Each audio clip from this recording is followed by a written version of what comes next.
What's up, y'all? Welcome back to the podcast. Welcome to Triple Him, the #1 podcast in bonus in mental health. I'm Anthony. Barron. Welcome back, guys. It's been a long week. It's been a long week, bro. It's been a long week. It was what, holiday weekend? It was Veterans Day. It used to be a day where I used to be like, oh man, everybody's off. It's the day off. Now, my pops was a veteran. Oh, okay. So it's like now I'm like, I reflect on him. I think about him most of the day. So it took me to a place. Monday was up and down, sad, angry, regretful. Man, yeah. So it was, I spent periods of that whole entire day just in those pockets, in those spaces. And, I just let myself go through them and reached out to my aunts back, basically his sisters back east, and was able to contact. When I hear from them, I can kind of like, it gives me some space to like, okay, I remember how, my dad and everything was. So, so I went through that all day, but I had to make sure that I did what I was supposed to do. So the things that I would normally do, I did them. I just did them at a slower pace, or I did them at a later in the day pace. So, but I made sure I tried to stay consistent. So I still did my gym routine, but it wasn't the same. Still got my hoop on. It wasn't the same. I had meetings that I canceled, but then meetings that I also took care of. So instead of 4, I was like maybe 1. Right. So just consistency, and then knowing where you are in your life. Let me ask you this question. Let me cut you off. No. So when you say I did what I had to do, I got through it. So for me, it's kind of like a canned response that men give. Mm-hmm. Like, what was the emotion that was attached to the feeling about your father, and like what were you feeling that day that made you kind of like be like a one, even though you walked through a day and still got things done, but what was that actual feeling you experienced, and what were the steps you took to actually make sure that you got through your day without grumbling? Oh, so just crystal clear. See, about a year ago, I couldn't answer that question because it was in jumbles, but now it's more clearer now. So it was, you wake up in the morning, it's Veterans Day, you're happy, everybody's off, what have you, but you think about your dad. I thought about my dad, and I thought about how we got closer again as we got older, and I went through that series of regret, like, damn, I wish I could have spent more time as we got older. Damn, I went through those, I wish I could have, or I wish I would have said this during that time.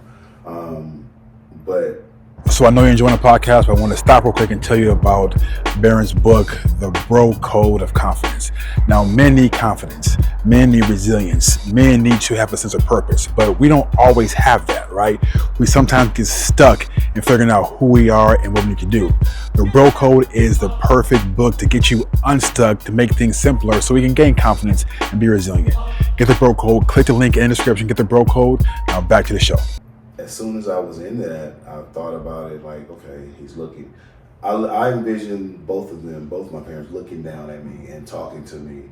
And basically when I feel that way now, I hear them more clearer saying, do you think that's what I wanted you to? I don't want you to. It's good to miss me. Yeah. It's real good to miss me because I miss being with you as well. But the fact of the matter is I'm not there, but I'm there, Right. So where do we go from here? Do you stay in that sunken place of anger, regret, all of those emotions? You can, but it keeps you stagnant. It keeps you still. It doesn't keep you moving. It doesn't progress your life. It just holds you in that place of whatever it is, anger, regret, whatever it is, it holds you in that place. So that's where the self-awareness, I became aware of that. It's like, I can sit in it, but I won't stay in it. So then it went to like, okay, well, what do you have to move and do these things because why? Not for your own self, not for your own routine, because it's not for me. It was mainly for my pops. My pops like, okay, well, you got to keep moving, bro. this isn't, I get it, trust me, I get it, but you can't spend the rest of your life like that. Right. You can't. I want you to do this. I want you, if you're doing things in your life to make me proud, this ain't it. Okay. Keep moving, keep impacting, keep living in your greatness, keep doing that, and don't shy away from that. Continue to move forward. It's a day you celebrate. You celebrate your pops, so celebrate your pops. You celebrate me by moving throughout your day, by being successful, taking one step at a time. So, and in embracing each step and recognizing the greatness in each step, as opposed to the finish line is way over there, when you're running a race, and you don't celebrate until you're done. Right. However, from the time you get from point A to maybe point A3, you should be celebrating. That's a movement, that's progress. So you celebrate the little wins, and you celebrate every step that you take, and that makes the journey a lot easier. So, so what was as your boy would push you? Absolutely. Right? Okay. What was the emotion you had on Monday? What did you feel? Anger, regret. Okay. That was part of it. I was sad. Okay. I was sad. There you go. Okay. I was definitely sad. Okay. Because I looked at it like that was my lighthouse. That was for me. Yeah. But I tend to get, now I'll take your feedback on this one. When I start thinking that way, it becomes a little selfish to me. Like, he was my lighthouse. I wish that he was still here. We could have done this. I wish that I could have, been there more instead of putting it off, procrastinating and stuff like that.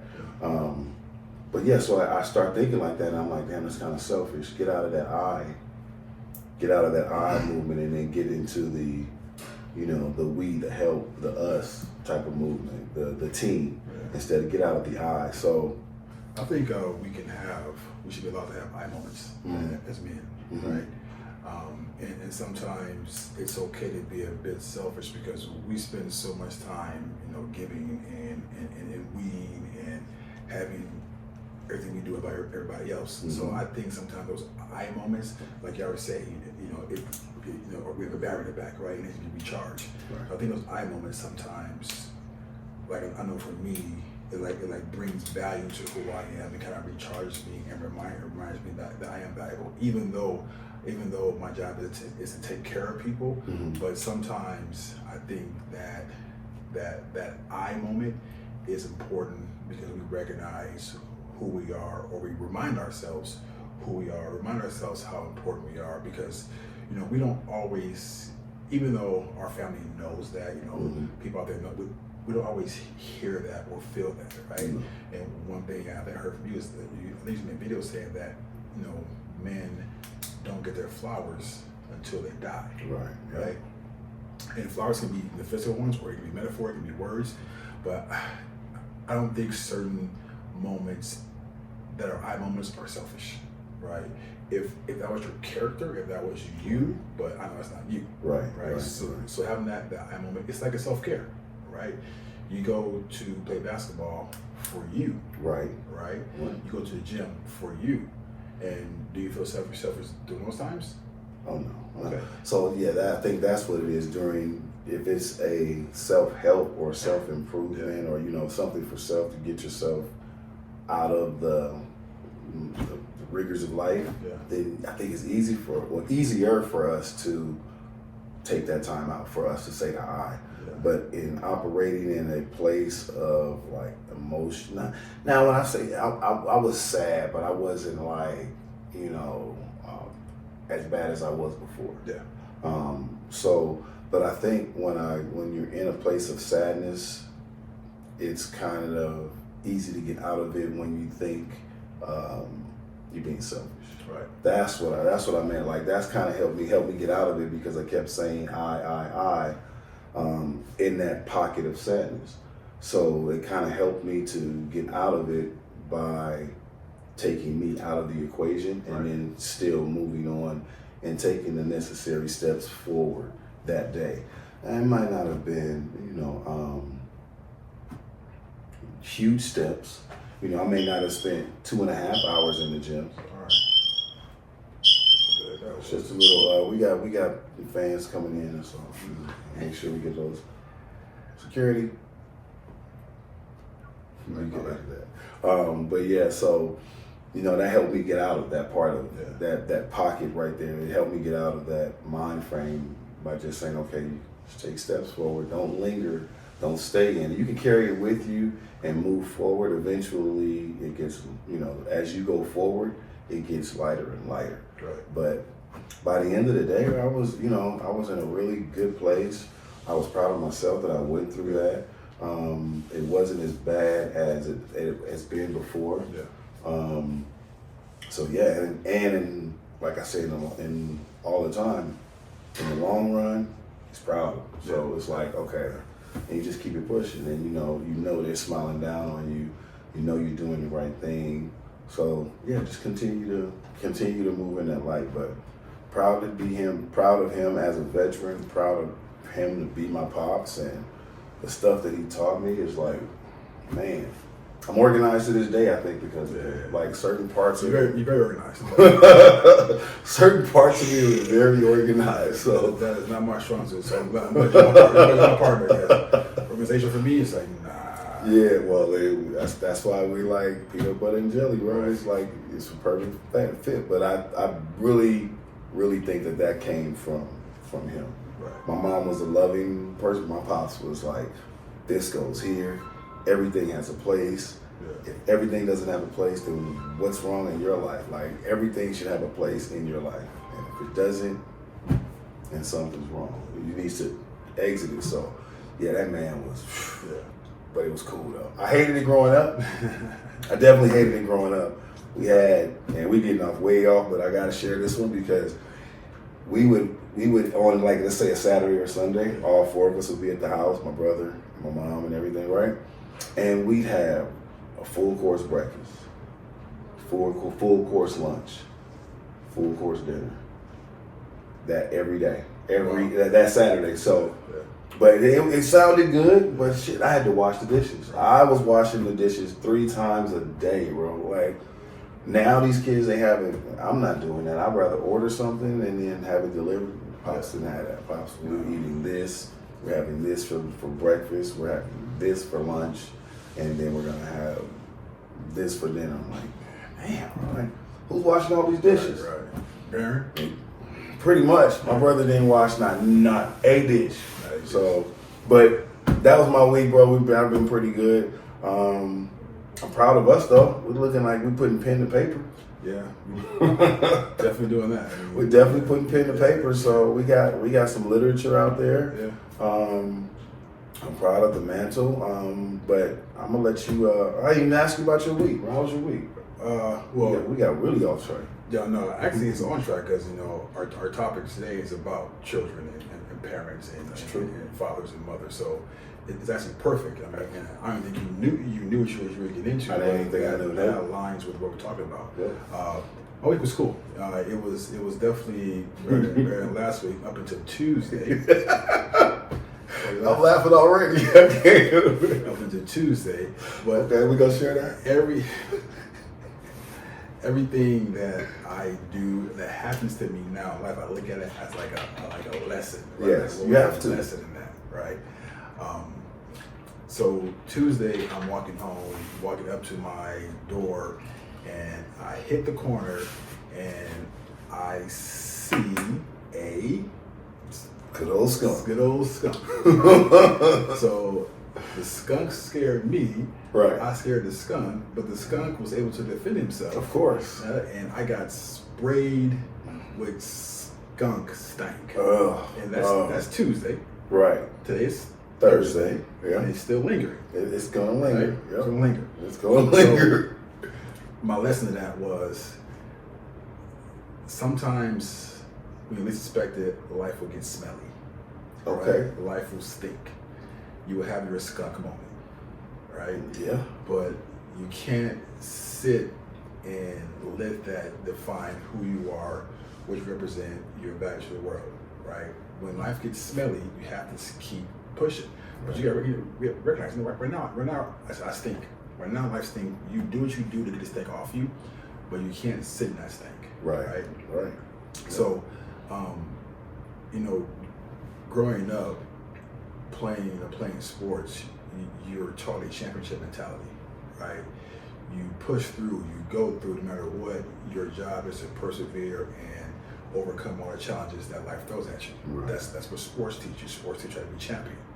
But as you get older, as you go through life, and as life, tackles you, I think you lose track of that, right? You forget the championship mentality. You forget the championship rules. You forget how to navigate challenges, right? Because you don't do it anymore, right? You're too busy getting beat up. Too busy getting beat up. You don't have a chance to respond. Right, and you're letting all that stank just stay on you, right? But that's my lesson. I mean, I learned that life will get smelly. Life stinks, and no matter how much you try to avoid it, or you're just walking around doing your thing, and boom, you hit with it, right? And to be honest, I'm in that season right now, right? Like completely. Life right now can seem a bit smelly right now, but it's like perseverance. Keep going. One's for progress only, right? And that's why I love Thursdays, because we get to sit and talk, and like I told you, this is my therapy. Yeah. Right. Yeah.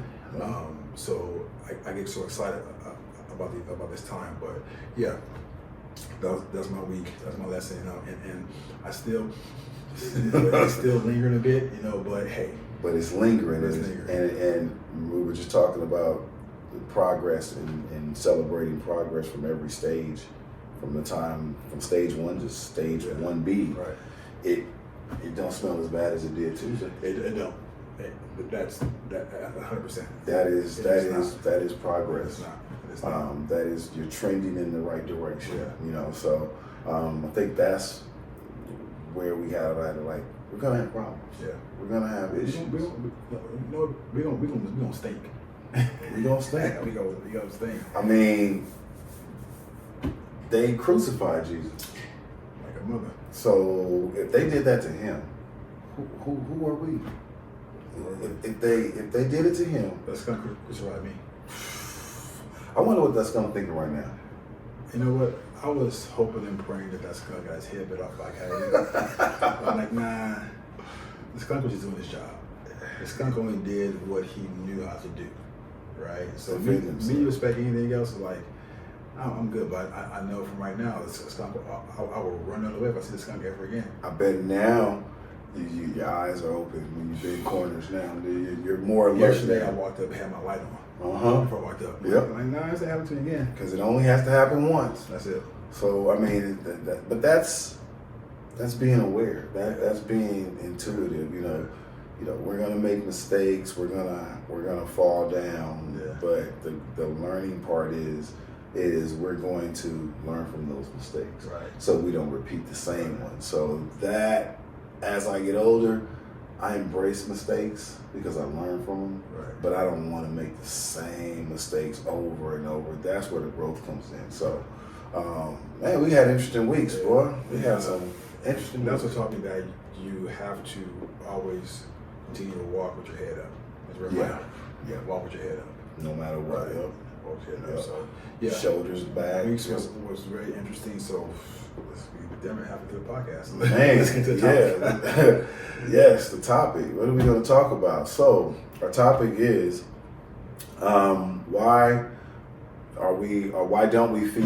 why should we not feed our children the same lies that were fed to us? Right. So in essence, it's up to us to break the cycle of negativity, those traumatic cycles. It's us responsible as men to break those cycles. So I'll ask the question, why? Why is it important for us to not tell our kids the same lies or the same stories that we were taught growing up? I think for me, it's like not having. We all want our kids to be better than us, right? do better, think better, and just make better choices, right? And we make our choices based off what we were taught or what we learned as kids. Some of it was true, a lot of it was lies, and I think it's more on what lies for me, what lies we were told as young boys growing up as to what represents what a real man is, right? And if I look at going back and think about like things that I was told, man, you're a man if you play sports, you're a man if you have women, you're a man if you smoke weed, you're a man if you drink, you're a man if you do all these things, right? That was the definition of what a man is, right? And I think, like for me, for my sons, I have two older boys. I have one that's underage, and for me, looking at the lies that I was fed with those boys, older boys, being the man that they are today, and my younger son, what would he be where he is as far as his growth and as far as how he sees men, how he sees like what he needs to do to really act and respond as a man versus how I did. You get mad, you can yell, you can curse, you can scream, you can punch something, yeah, but is that should that be it, right? Should that be the only reaction? I get it. We get angry. We want to, punch things, punch people. Curse out things. But as a man, we have to sit back and like evaluate. Okay, why did I do that? Next time this happens, I won't react that way. I'll take time and respond. Right. So to answer your question, for me is I want my kids as a whole to be a better version 100 times than I am. Right. So that's why we shouldn't feed them the lies, the same lies. I mean, yeah, you hit the nail right on the head. Like as a parent, you always want your child to be better than you. So even, let's say, your son's at 12, 13, 12 years old. At 12 years old, you'd hope he'd be better than you at 12 years old. Right. So it's almost like, and that's the part where that's where you have to be happy at that part. Celebrate that, because at 12 years, at this phase of his life, he's better than you were. Right. So you just continue that journey. I feel the same way. At 21, my son's better than I was at 21 in certain phases. Absolutely not. Absolutely not. He disagreed, but he's supposed to disagree. He's supposed to disagree, but as we evolve, we learn more. Yeah. So when you learn more, you do better. Right. So our male figures in our lives when we were younger, I don't think they knew as much as, let's just say, the 47-year-old man back when I was 18. Yeah. I don't think he's more enlightened or more in touch with life as I am now. So put him at the same age he was, that 47-year-old man in the 90s, is not, to me, because the 47-year-old men I was around were telling me all kind of crazy stuff that I wouldn't necessarily tell an 18-year-old to do. Do you think that is because they truly didn't know, or that it was just so much of this societal pressure? They knew, but they didn't want to reveal what they really thought and felt. I think it's a little bit of both. I think that, and honestly, the world has gotten more enlightened. The world has gotten more evolved. So it makes everything that was cool to do or the norm in the 90s and the 80s, you can't do those things now. Right. It's looked a certain way. Right. Completely off topic, and this is crazy, but the Menendez trial. Yeah. Like when that happened, we were like, it's the death penalty, that's it. Yeah. But now it's getting looked at through a whole different lens. As it should be. You know, it's looked at through a whole different lens, and the people that are looking at it are more aware, they're more evolved. They're saying, like, you know, 30 years is enough. Like, they've put a time on tragedy, you know. It's, you know, it's split. Right. You have people that say that, you know, one way, and then you have people that say another way. It's just crazy, but, you know, you want because the world has gotten so more evolved. Yeah. It makes how we respond to certain things. It makes how we react to certain things different.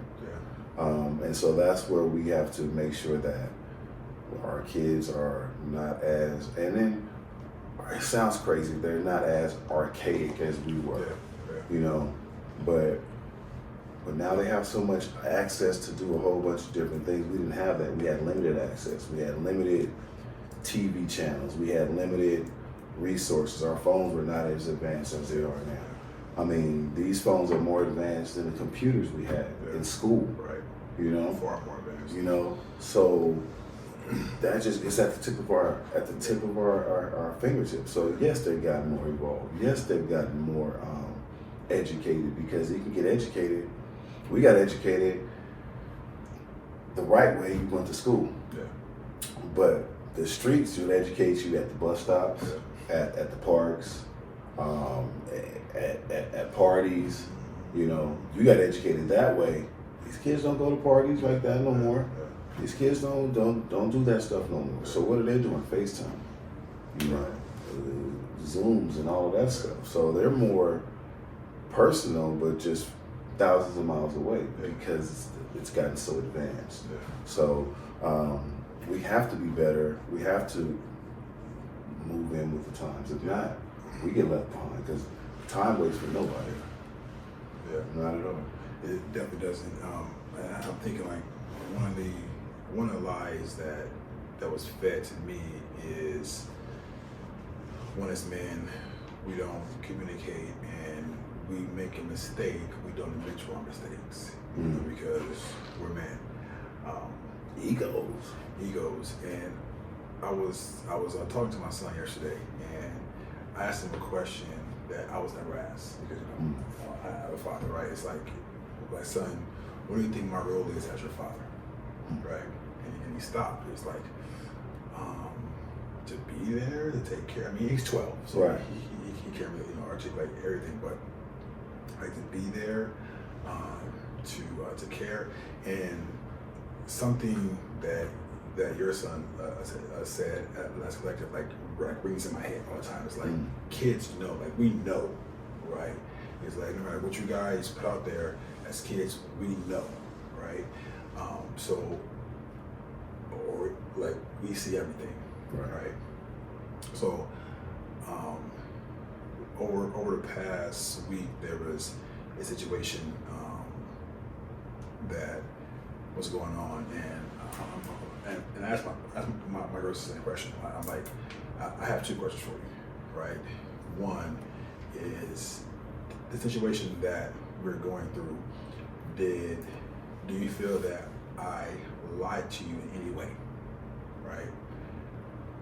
Tell me the truth, you know. It's like, if I did, because as a parent, as a man, I'm still growing, I'm still learning, and I said, parents can also learn from their kids. Absolutely. Right? And I made sure I said that.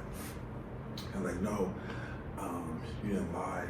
Okay, second question is that, do you think that I wronged anybody or did anybody dirty in the situation? Like, no. He said, well, from my perspective, no. I'm like, well, what does that mean from your perspective?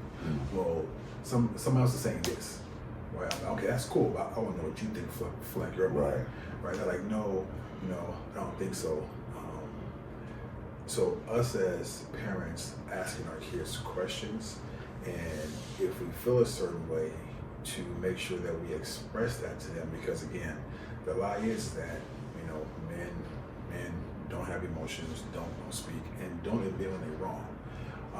So in that situation, I didn't lie to my children, but I lied to someone else, right? And I'm like, well, I'm lying because I want to protect their feelings. It's none of their business, whatnot, right? But I did lie, right? So I show my kids, like, even though I didn't lie to you, I apologize for lying. That was on me. That was my bad, right? And I take full ownership of that lie. But even though that was hard, I think that's what represents growth and like what a man should do if he messes up, right? Because the kids are going to know, right? And to take ownership of what you created is hard as shit, but it's something that we have to do if we want. Our kids will always love us, but will they always respect us? It's the difference, right? That is spot on. It's a difference between, you want to make sure that you're respected. Right. But do you think that the questions you asked your kids was questions that your mom would have asked you growing up? No. Me neither. Nope. And that is the evolution of just human beings, period. Yeah. You know, the number thing, do as I say, now let's do it. Why do I have to do this? Because I told you to. Right. If you even said why. Because Right. you know you're not supposed to, don't ask me why. Right. Now, you can't do that. We are more aware that, I think what makes us aware as parents is know that the world is evolving constantly. Knowing that our kids are not how we were when we were growing up. Yeah. We can't raise our kids totally how we were, with that blind obedience, with that, it's just follow me regardless because I'm your parent. Now, it doesn't really work like that nowadays.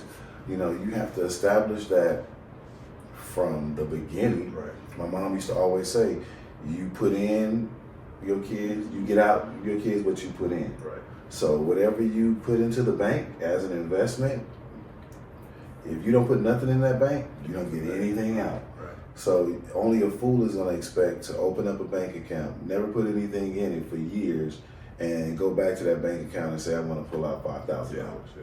That's idiotic. Yeah. So us as parents, we can't raise our kids with that do as I say, not as I do mentality, because they're watching everything that we do. Everything that we do. And the fact that you now is, I can't remember a time, I love my parents to death, but I cannot remember a time in my childhood where they would ask me a question like that, let alone apologize for something that they've done or something that they felt that they've done. Right. You know, I didn't get my apologies till I got older as an adult. And, it worked, it helped, but imagine if we would have had these conversations growing up. Imagine how more evolved and advanced we would be as human beings, as men, if we would have had those issues. So if we would have had those things that we wanted. But there's solace in that because we're giving it to our kids. Our kids are now having it. So now we get to watch that. And on top of that, you've opened up a level of communication between your kids where they feel more open. They feel they can tell their dad anything they can tell. They feel that they can tell their dad, I feel wrong because of this, and not react in other ways, They can come to you first, and then you guys can, whatever it is, where I tell my kids, just tell me the truth, because what you can't do is lie to me. And I find out the truth, and then now you're a liar forever in my head. It's hard to come back from that. It works both ways, though, right? It does work both, and it does work both ways. And I would always tell myself I never put any expectations on my kids that I wouldn't want them to expect from me. So if I want honesty from you, I have to be that honest person in front of you. And if I fuck up, I fuck up. Like, hey, this is this is what happened. This is what it is. This is where we're at right now, So I was reading, I think it was Proverbs 12 or 13, and it talked, and the verse said, "How long will you continue to pretend?" Right? And I know me. Sometimes I pretended that I was the perfect father. I pretended I was the perfect parent. I pretended that no, my kids don't go that way, right? but Self-delusion. that's self-delusion, right? But again, it's what you said. It's like recognizing, being aware, and growing from that, right? Because I've always talked to him. I've always communicated with him. I've always opened up the line of communication. But now it's more about me asking questions to figure out how they're feeling, right? Exactly. Like what's on their mind. And I know kids are kids. They won't reveal 100% of everything. Like that's okay. But, We didn't. Huh? We didn't. Right. We didn't. We did. And now look, as long as I'm asking questions and just keep saying, you know what, anything you say, you know, I will always love you. Like you can talk to me, don't have any fear around, coming to me, because I know that I've created an experience for them where they're scared of me, Mm-hmm. right? So the lies back then for us were huge. Yeah. Right. Yeah. Were huge, but now I'm trying to navigate through that now. Like I had to unlearn so much. Yeah. I learned so much. Yeah. It's almost, you have to. It's not even almost unlearn it. I just do the opposite. Yeah. Like I find out like the things that I was raised in, I do the opposite. Yeah. I didn't get those. I'm proud of you. I had decent grades. I had decent grades. But my mom was better than me. Yeah, they was decent. Better than mine. But see, this was my reasoning for that. My reasoning for having decent grades was so that school was my business. Okay. I did not want my parents in my business. Because, I had girls at school. I mean, and it's safe to say now they're no longer here, but I ditched a whole bunch of times. And as long as my grades were fine, as long as I didn't miss anything, nobody knew anything, we're good. We're good. If I didn't go to practice at a certain time or left school early and then came to practice later, I still handled my business. But, I was good in school. I was decent in school, but I never got those good jobs. I'm proud of them type of things. Yeah, I didn't get those out of boys. So I'm conscious of just randomly telling my kids out the blue if I see them, I'm proud of you. And that's good looking out. I'm proud. I'm proud to be your father. I'm proud. You're making me proud. So, and that's just, if anything, it gives them a little bit more energy to continue doing the right thing, even though they may want to, quit. I know Sean didn't want to finish school. Yeah. I know that, but he's going to finish school because it's something to be proud of. Yeah, I said so. Yeah, I wish. That don't work no more. Go to school because I said so. Yeah. No, because then what happens is that's money wasted. Yeah. He's not learning anything. Yeah. That's time wasted. That's not a smart investment on my money. Right. So I have to make it something bigger than money and something bigger than just getting a piece of paper for him to complete it. That's a completion. You finished. You started something 4 years ago and you finished it. You completed it. It shows you have dedication. It shows you have structure. It shows you have persistence through. It wasn't easy for him. Like his first year of college, it wasn't easy at all. But can you imagine when he looks back on that after the completion of it? Look what everything I've overcome. Right. Now that gives me motivation to go conquer life, no matter what it is. Yeah. So that's what it's about. It's more than just getting a piece of paper, or because I don't think he's gonna go to the graduation, but he'll have that paper to say, look at what I've completed. Yeah. So you can't take that from him. You can't take that away from him. So. And you closer to the end than the beginning. Let's finish that, run that. Yeah. So, you want to be that way. I missed a lot of college decisions based on not leaving my mom. Not going. I messed up a lot of schools. Not just basing my decision on my family life. Yeah. So I didn't want that for my kids. Like if you got a chance to go to school. Go to school. Hell, we're more involved now. I can call you. I can FaceTime you anytime I need to.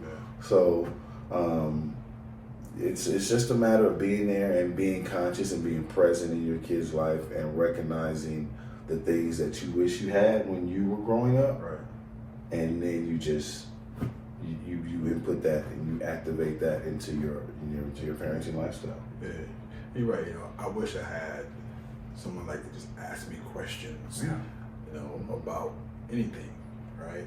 And I know sometimes the questions may irritate them in a sense. I guess like we're trying to irritate them, but I know based on how they respond, like a week later, that they learned something, that they appreciate what I said. And me asking questions, it's not just about them learning, it's about me learning as well too, because I'm learning more about them and how they tick and how I communicate.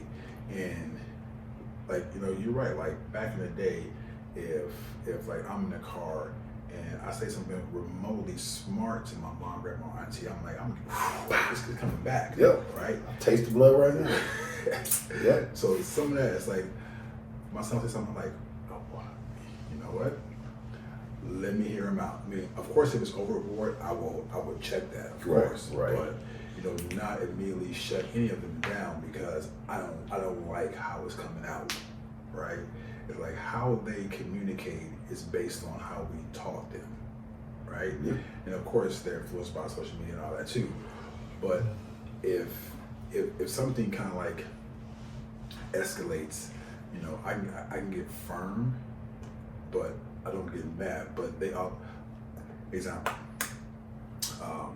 last week I was picking my son up from school, right? And sometimes he walks to the local park to play basketball with his friends while he's waiting for to get picked up. So he walks there, but I'm thinking he's at school still, right? But he's at the park, checking his location. His phone saying at the park. I'm like, okay. So I go to the park. Can you imagine if we had that back in the day? Checking our location, we were younger. Go ahead. Pause. Right. No. So check it, hit the park. I go to the park and I'm a bit irritated, right? So I'm irritated because I'm like, this boy didn't ask for permission to go to the park, right? He asked for permission.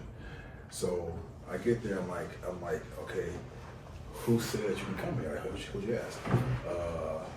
I told mom yesterday. I'm like, okay, I'm asking mom. So I said, son, I need to know where you are, and just so I know where you are, so I can make sure that you're safe, right? That's why you know where you are. So I'm like, well, I'm asking mom. So he in the back seat, I'm in the front seat. So he's texting back there, and okay, is he asked his mom to cover for him? Right. Right. I'm like, what's going on? So she calls him and she's talking to him. I'm like, let me see your phone. So I grab his phone and it says, I'm like, Mom, didn't you say that I can go to the park, blah, blah, blah, because Dad's mad at me, all right? It wasn't, the thing about it wasn't the fact that he was confirmed with her, but Dad is mad at me. Right. I'm like, where'd you get that from? Because I asked you questions does not mean I'm mad at you. Didn't yell, didn't scream, didn't snatch you up, didn't do anything, asked you questions. So I'm like, son, why do you think that you're mad at me? And the number one key response that I absolutely despise is, I don't know. You sound like my wife. I don't know. Right. You don't know? Right. Okay. How about just think through it, right? So him assuming that I was mad at him because I talked to him, I was a bit firm. I had some expectations. I'm like, this is unacceptable. You can't go anywhere without permission because we need to know where you are, right? And I forgot my point was for all that, but when kids say certain things or we say certain things, they can't always assume that we're mad, especially if we have not shown that track record of being mad and upset, right? And I think sometimes they use that with the other parent, to the parent on their side. Of course, right? These kids are smart. Right. And but again, we gotta be self-aware and know that. Yep. Right. Yep. And know that.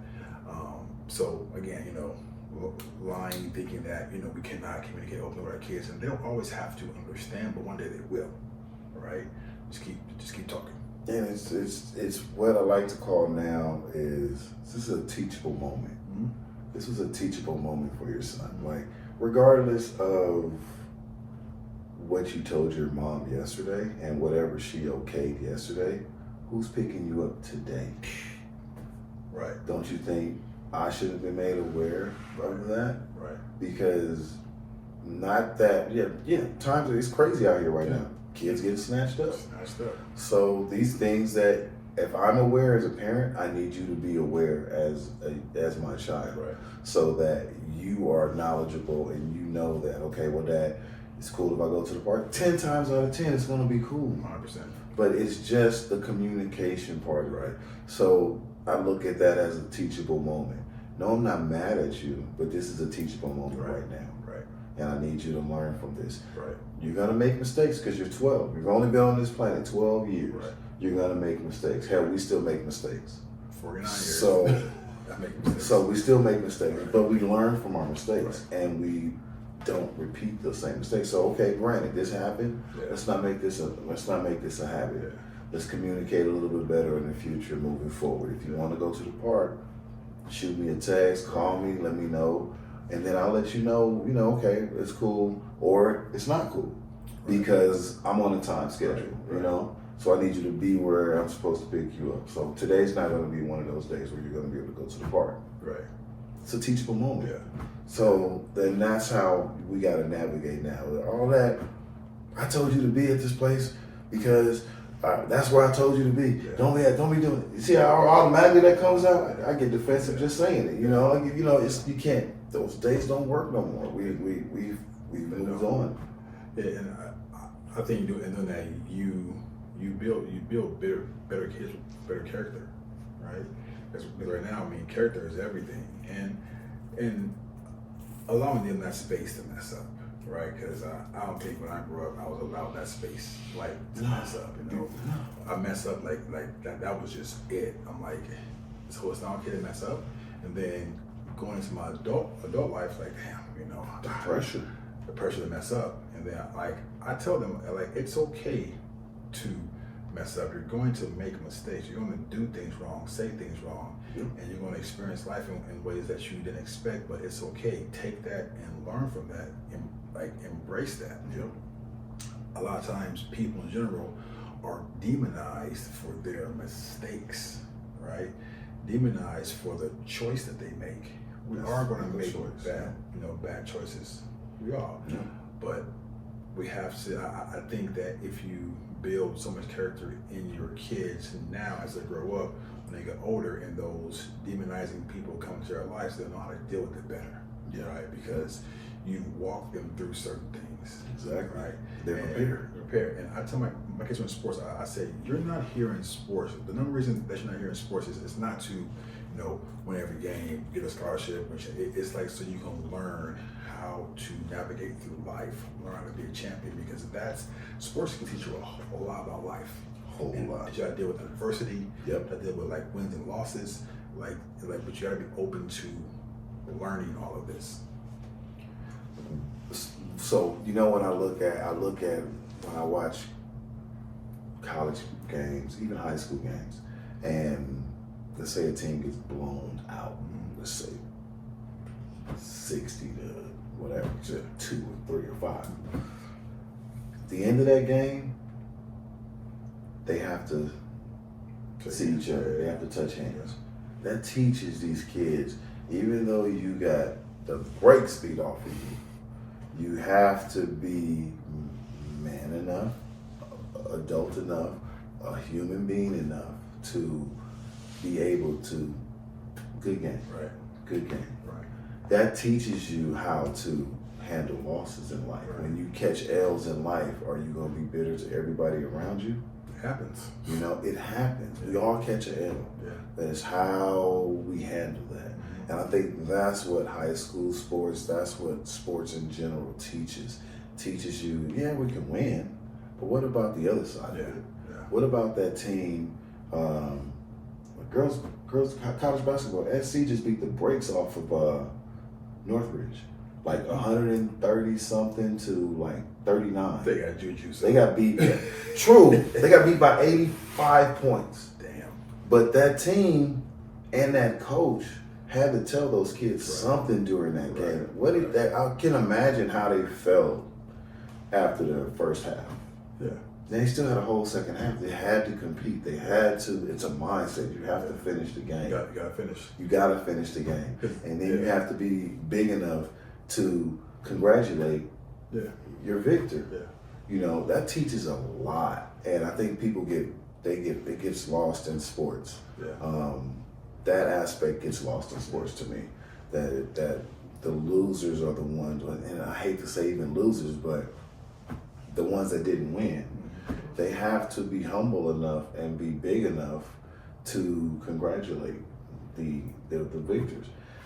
When I was younger, I didn't. Get beat by 85. I'm not shaking your hand. I'm not touching. But see, that's the growth that these kids have now that we didn't have growing up. Yeah. So and like even I don't even think it.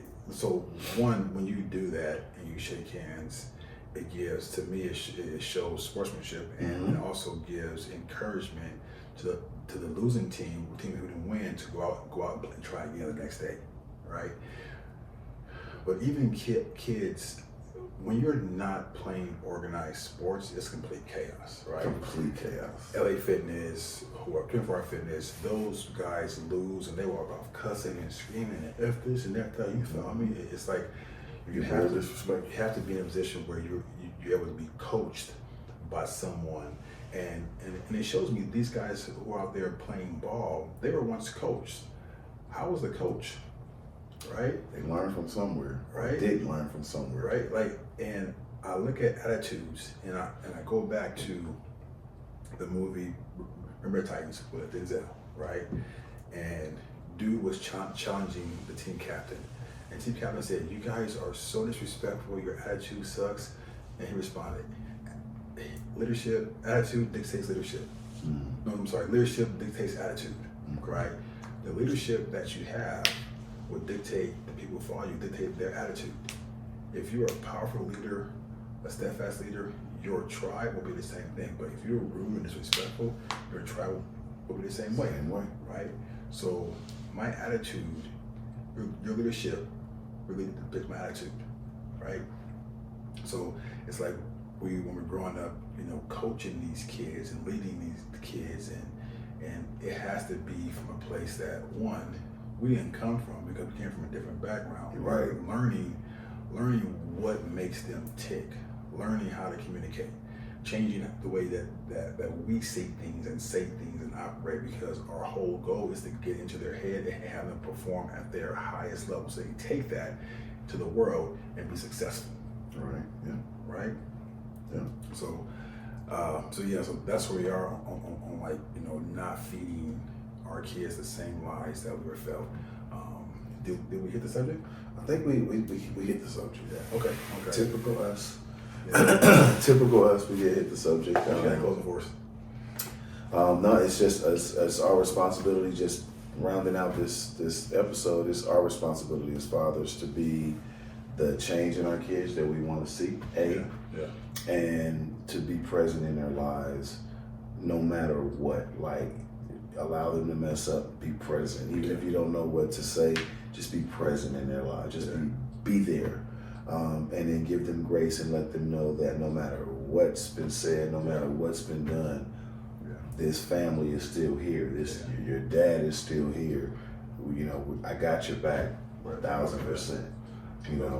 So I think we hit the nail right on the head.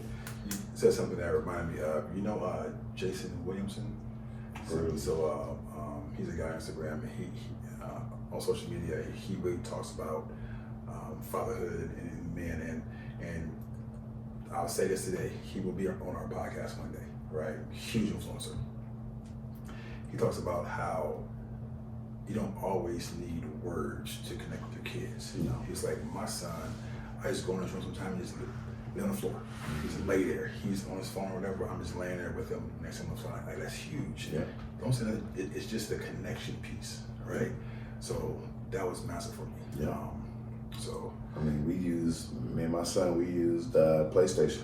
Yeah. Just sitting down playing 2K and Madden and just being there, just being present. I catch an L. Yeah, I may catch an L. I may get upset. It ain't about that though. It ain't not about that. About So that. even when I would get upset that I caught an L, I have to remember why I'm doing it, you know, and continue to do that. But so then we said that we want our kids to be better than us. So catching the L is something that you asked for. Something I asked for. He's better than. I mean, he's gotten better. He's gotten better. But I still have pictures of a game. I recorded. I took a picture of a game where I won, and I think that was the last time I won a game. A long time. Yeah. But I got it though. Yeah. But yeah, we have to make sure that we're present, man. We love our kids and want them to thrive. We want them to do better than us. Yeah. So I think we have to be present. We have to be that change. Yeah. All right. Cool. Okay, as always, thanks for watching the podcast. Appreciate it. It's just something that we love to do. So if you know anybody who needs this message, who wants to hear this message, please like, please share, please subscribe to the podcast. And thank you guys again for watching Truth About Him, the #1 podcast. We'll see you next week.